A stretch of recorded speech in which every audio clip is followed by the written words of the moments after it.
morning, Team Georgia. Thank you so much for joining us. Not only thank you for joining us, but thank you for supporting us in our mission.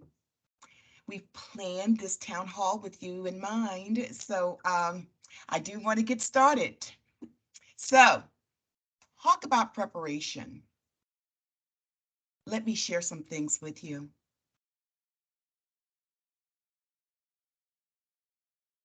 Speaking of prepared, our goal to prepare our communities for the most common disasters of all is home fires. Are they able to see those stats, Kim, for the Georgia statistics for home fires? Look at that. Preparing means trying to make homes safer by doing the work before home fires happen. That's education like sound the alarm. And let me tell you what sound the alarm is. Sound the Alarm is our national campaign to go to vulnerable communities to install free smoke alarms. We did over 4,100 smoke alarms for the fiscal year 2022. And Pillowcase Projects, that is our youth initiative where we go into schools to educate the students on home fire safety and an escape plan. The team was busy with our youth, with over 5,600 Pillowcase students. Making homes safer, it reduces the risk of fires and greatly reduces the number of deaths. This resulting in over 200 lives saved in Georgia and nearly 2,000 homes made safer through our mission. When fires happen, the Red Cross is there assisting families in providing the best care with financial support, mental and spiritual care, and helping to navigate challenges of losing everything like replacing medications and eyeglasses and working with landlords and insurance companies. Your support allowed us to assist 5,330 families and to provide over $3.6 million in financial assistance. Thank you.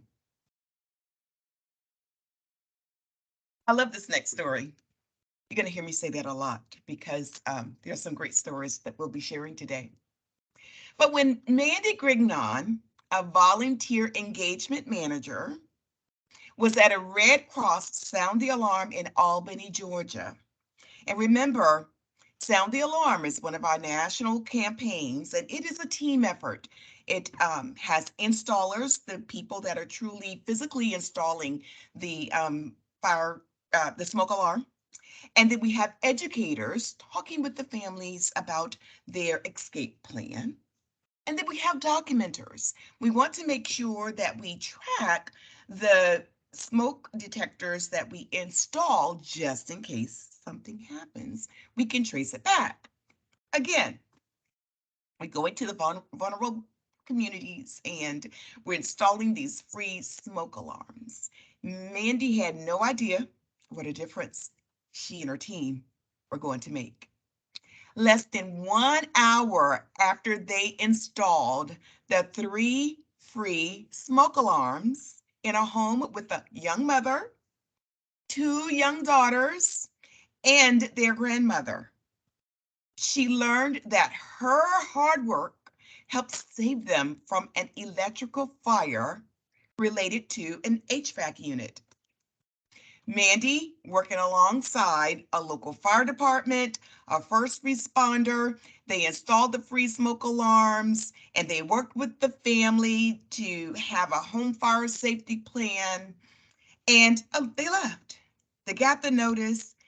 The firefighter who ended up responding to the fire was the same one that helped install the fire alarm.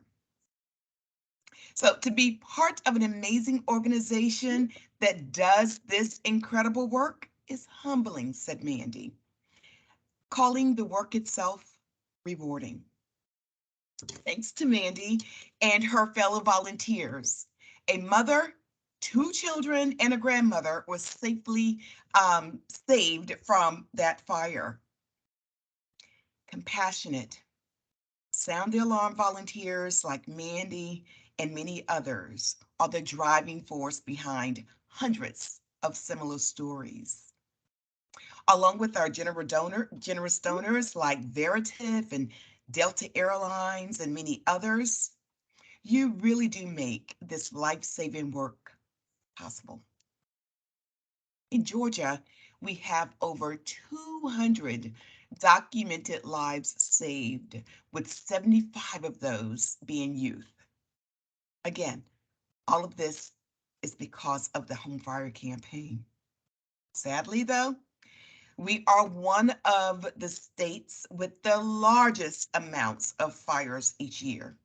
Through donor support like Veritiv, Delta Airlines, and many others, we are making a big difference in saving more lives and will continue this important initiative as we have more work to do in vulnerable and at-risk communities. So I love this too. And as I said, we've been busy. We have been, not we, you.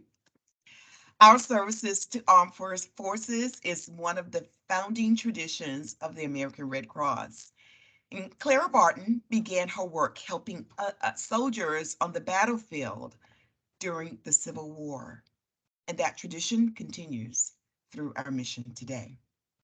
We work with the United States military across the globe to ensure service members are connected with their families during times of need, providing care and comfort of our veterans.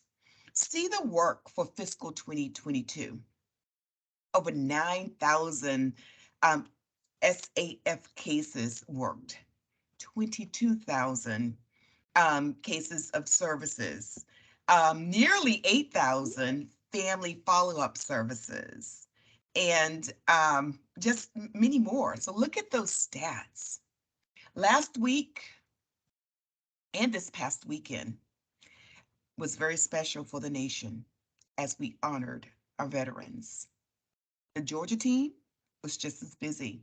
We had a variety of veteran events across the state. I want to thank Norfolk Southern for providing 500 comfort kits for homeless veterans. There's more. Blood makes a difference. Blood save lives. So the Red Cross and our blood donors are critical to the nation's blood supply. Everything from basic surgeries to treatments of critical illnesses, chronic disorders like sickle cell disease, and devastating mass casualty events. Georgia is one of the most diverse states in the country, with 33% of our population identifying as Black or African American. Sickle cell disease, it is primarily affecting those of African descent, and the best treatment is blood transfusion for those carrying that disease. I like to say we use blood as medicine because people with similar ethnicities, it is a better match for sickle cell.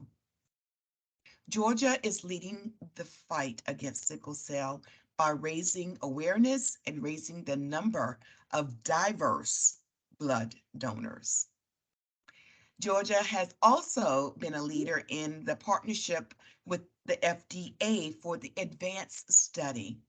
And this is a research initiative to determine the effectiveness of additional blood donation questionnaires on the risk reduction of MSM.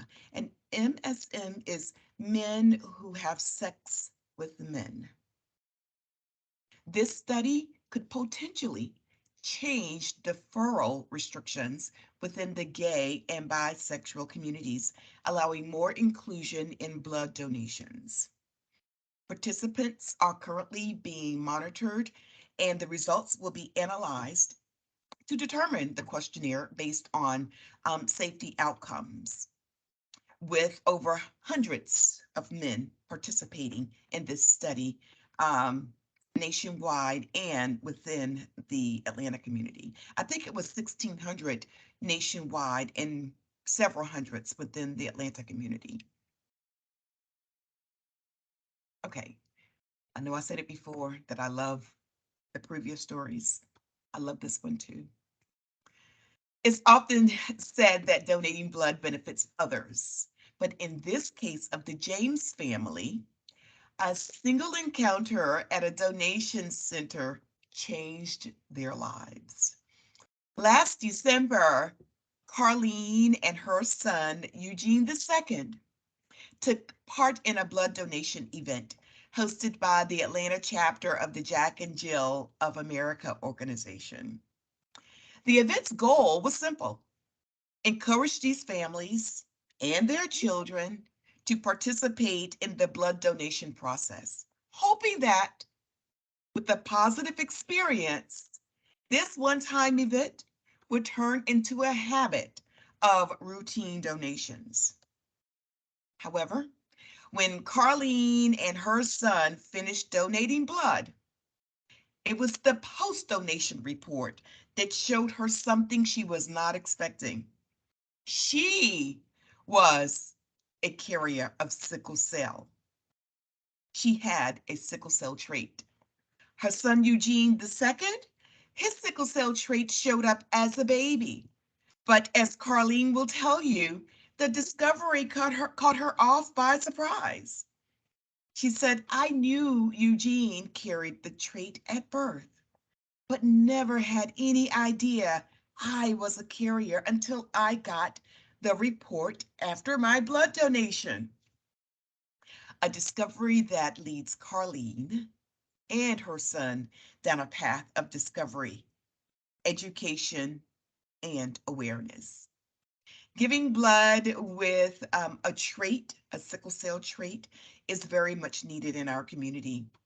And she said she didn't think that there was enough information out there. Had it not been, or had she not been part of the Jack and Jill Foundation and came into the Red Cross, she would have never realized that. As the two of them discovered the importance of blood diversity, the impact of sickle cell disease on the African American community, the need for continued donation, this habit is now life-forming. The habit to donate blood has formed.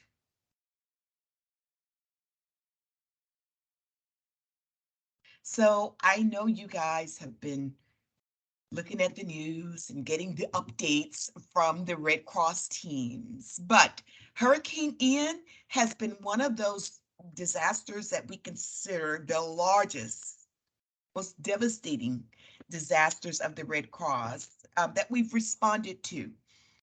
Millions of meals and snacks delivered, as you can see there.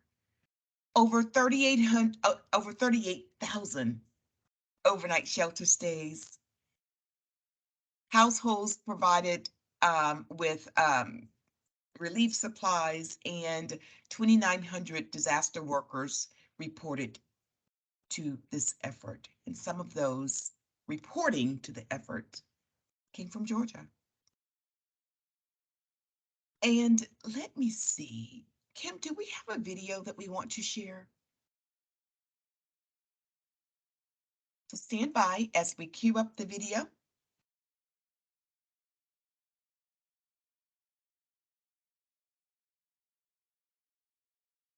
And Kim, I don't think there's volume because I can't hear volume. I cannot. So stand by, you guys. But as Kim is getting the volume, I will say, in addition to the Hurricane Ian response. The Red Cross has responded to multiple other domestic disasters, including Hurricane Fiona in Puerto Rico. We had Georgia team members to deploy down there. We had the wildfires in California and Oregon, the widespread flooding in Kentucky, and the typhoon that affected communities in Alaska. So, as you know, our work truly never stops, from disasters big and small. All right, Kim, are we ready?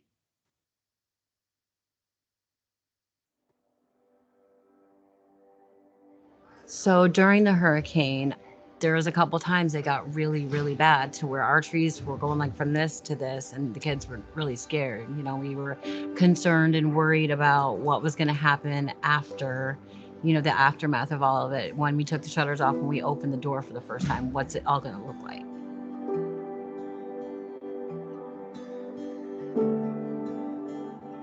Directly after the storm, we knew we couldn't stay at our house at that point.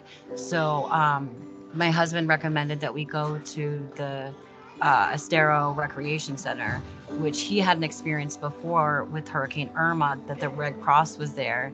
And so he told me about that, and I was like, okay, let's go. I'd never been to a shelter before, so I was a little nervous because what you see on TV, but it was nothing like that. It was so much different because of the American Red Cross. It's really amazing. There's no other way for me to use except for the love that the American Red Cross has really showed us, and showed our whole family since the moment we got here. So the American Red Cross came in and we were actually laying down, and they just assumed take over the kids area and started playing with all the kids. They went and played basketball with my son and a few of the other kids. She sat down, one of the other ladies from Red Cross sat down and did a puzzle with Gabriel, a 300-piece puzzle. So she has a lot of patience. It was just really nice to see, like my husband said, the love that they showed us and other families and our kids especially. It's certain that the donors that donate to the American Red Cross, every dollar gets put towards good use.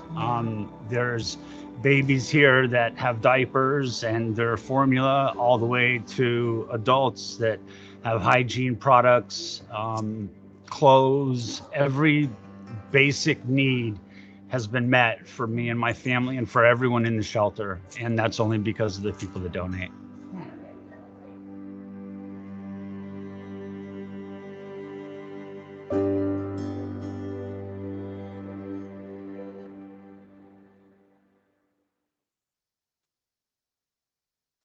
Did you enjoy that video?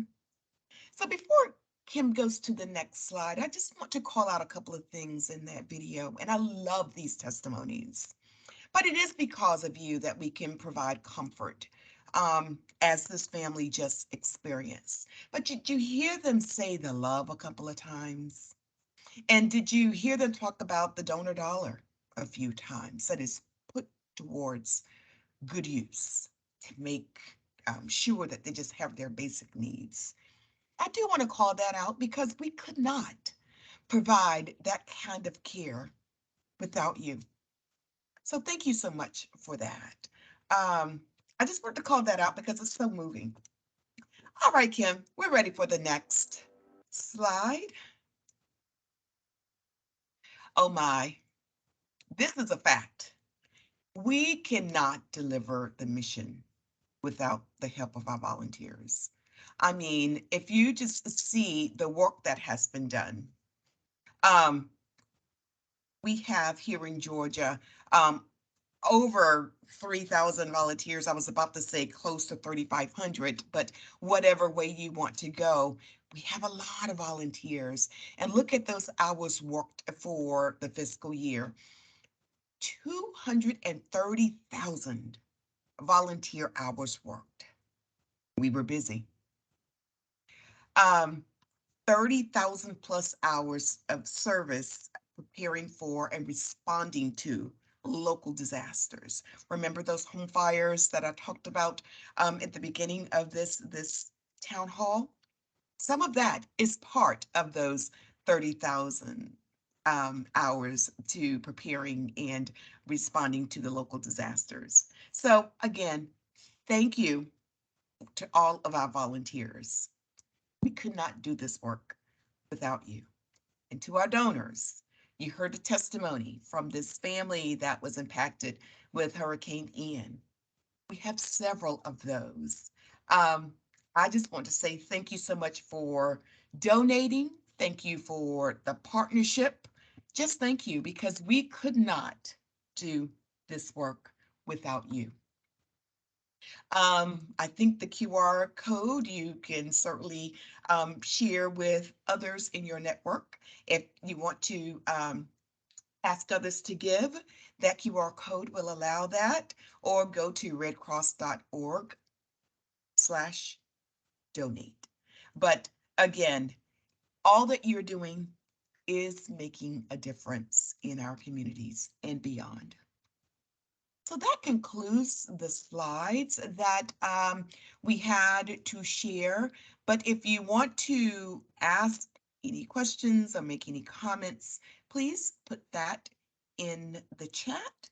And I will pause to see if we have any questions thus far, Kim.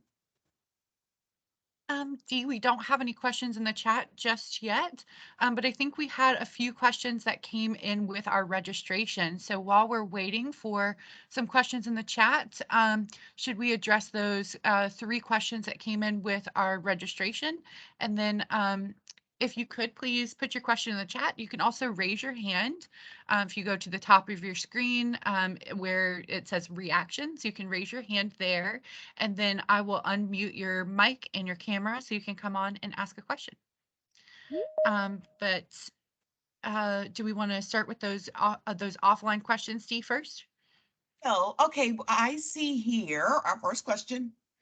How and where are the regional offices at the Georgia? Where are they in Georgia, and what do they do? Oh, that's a great question. That means that somebody wants to get busy, I hope.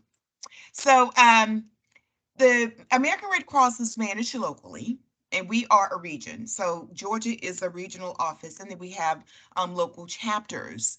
And we have 8 chapters, and then one chapter, maybe I think it's 2, that may have 2 different locations, but it allows us to focus on the needs of our local communities by grouping them in counties. So in Georgia, our regional office is located in Atlanta, and that's kind of considered the state headquarters, if you will. And then we have 7 additional ones that kind of makes up the 8 across the state. So we have staff, we have volunteers going to those local offices, and we also have staff and volunteers at 3 military installations across Georgia. So if you want more specifics on locations and addresses in your community, please visit us at redcross.org, and I think you will be able to kind of decipher down from there. But what a great question. All right, I see another one.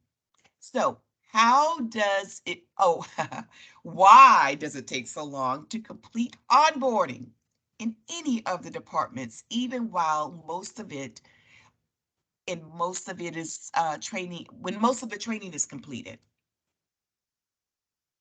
Well, that's a great question. And again, thank you, because that means that you're ready to get busy with us. And we certainly appreciate that.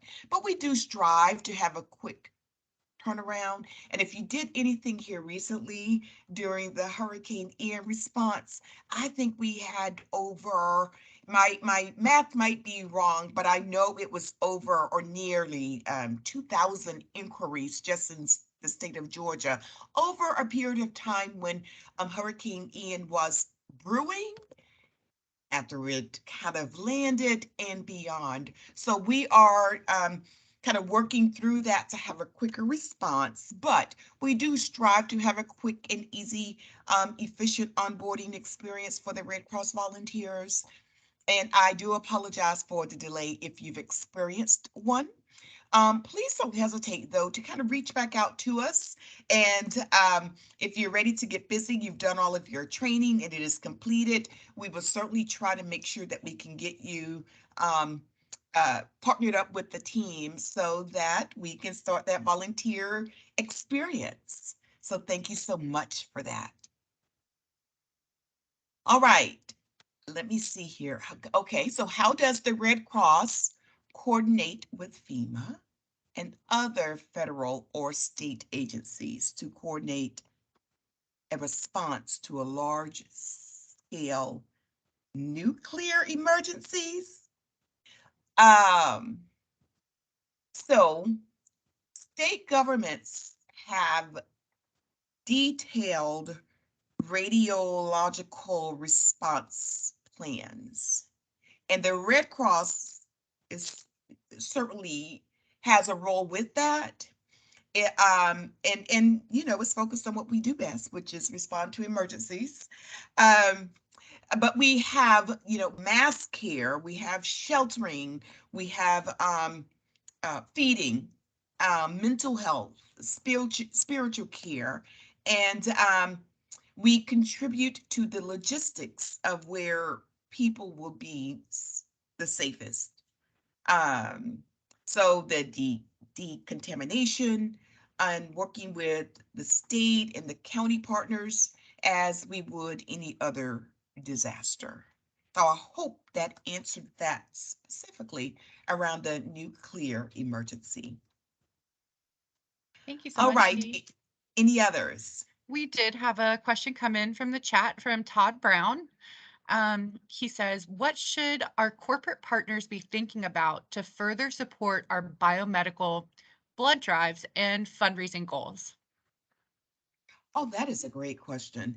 I tell you, so Todd Brown is a board member, and I first of all, let me just say thank you so much for your service. But one, blood is still in high demand. As we go into the holidays, we usually see a decline. So if we as a community can continue to promote and talk up the need for blood, that would be greatly appreciated.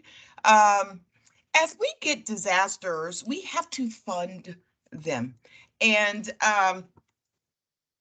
I think, and don't hold me to this, but let me just give you the big round number. When we responded to all of those disasters that I just mentioned to you all, the Hurricane Ian, Fiona, the typhoon in Alaska, they're not part of our fiscal planning.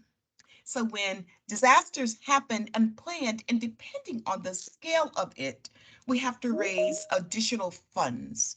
If I could share anything other than with that for our community, really try to hone in on how do we make sure that we are responding to those unplanned disasters quickly. And I tell you, whether it hits hard or hits light, we still have to respond with sheltering, with making sure that we have food available, flying in resources. So it takes money. And one thing I was trying to do was just see how much it does take to stand up an operation so that, you know, whether, again, it hits hard or not, we're able to support that. So, Todd, the two initiatives, I would say, please continue to tell your corporations to support us financially so that we can respond quickly and efficiently to disasters locally and abroad or remote, and to make sure that we have blood on hand to respond to any critical need for our community. Thank you, Dee. We have one more question in the chat from Maddie Campbell. She would like to know how to become an instructor. Do you have any information on that? You know, I don't, Maddie, but if you can, if Kim, if you don't mind just putting my information in there, just to make sure that I am going to connect her with the right resource. So Maddie, if you can follow up with me, and what we'll do is just inquire further, where you are and what kind of instructor would you like to be, and I will connect you with the right resource and we can move further with that. Wonderful. Thanks, Dee. I will put your email in the chat for Maddie. Are there any other questions? I don't see any more, but please, if you have any other questions, please raise your hand. Well, I got to tell you guys, okay, do we have a question? We don't. Go ahead, Dee. Yeah, I was just going to say, one, I appreciate you guys taking the time to join us today. I mentioned that Todd Brown was a board member, but I am thinking there are more board members on this call from our other chapters as well. And if you did join, please make sure that you let me know that you were on, and or make sure that you partner with your executive director. We depend on our corporations, our communities, our individual donors, our volunteers. I mean, we are just all one Red Cross. I want to say we're all one Red Cross, we're all Team Georgia, and just thank you all for joining us today.